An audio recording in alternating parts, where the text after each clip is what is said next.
Today, we're going to make a top. Step 1, run 220 volt to where the lathe is going to be set up. The keen observer will notice that I'm lying about the order of operation. I'm lucky to have a brother-in-law who is gracious enough not to hang up on me when I call multiple times getting wire specifications and how to connect what to where on the outlet.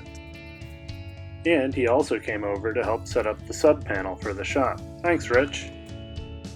And of course his wife for coming over and playing with the kids.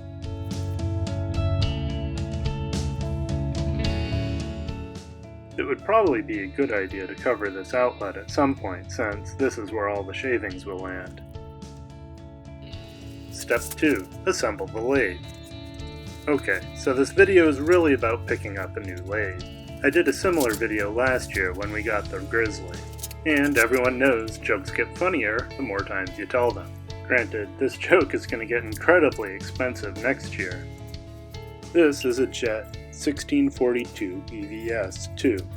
The big feature we were looking for is the electronic speed control down to 50 RPM. But the extra weight, extra 2-inch radius, and a number of other comfort type features are really nice to have also. I wound up not using the mobile base. It raises the height too much to use comfortably. The tool rest was nearly 5 inches higher than it was with the previous lathe. One of the unforeseen issues, but totally knowable if I had done the research right, is that the spindle is 1 1/4 inch 8 TPI compared to the Grizzly, which was 1 inch 8 TPI.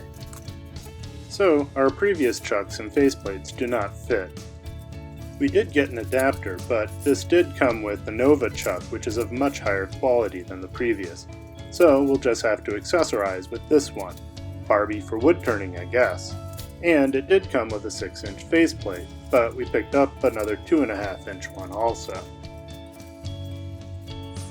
So the old Grizzly is now up on Craigslist, with all the accessories we couldn't bring over to the new lathe.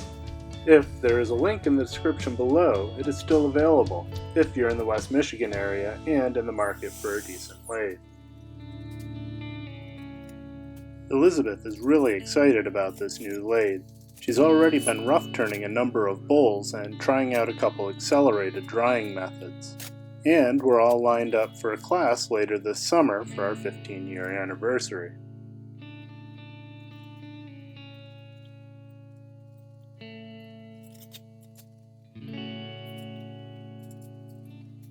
The only complaint so far, the engineers who designed this basket were drunk.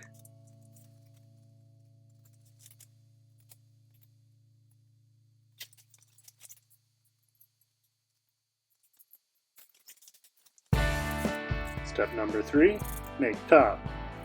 The blank is mounted between centers, and a fresh edge is put onto the roughing gouge.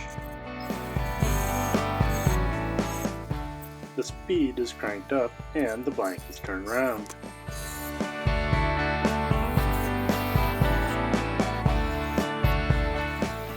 I keep testing for round by letting the tool ride on the wood. Once round, I square up the end of the blank. Then I plunge a tenon about 2 inches. The blank is then removed from centers and mounted into the chuck. A couple niceties of this lathe is the ability to pop the spur center with the dowel through the headstock, and the handle on the opposite side of the headstock to screw in the chuck.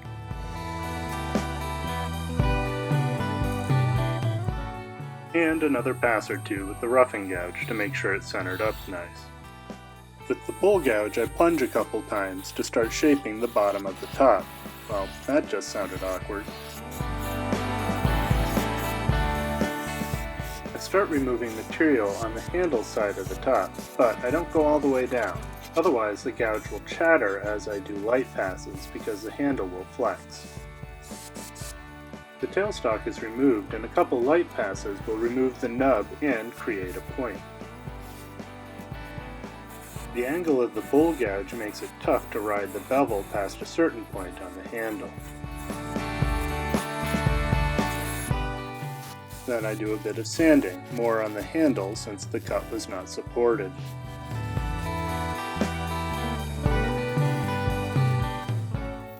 beeswax finish because it's easy. And I part it off with a little bowl gouge.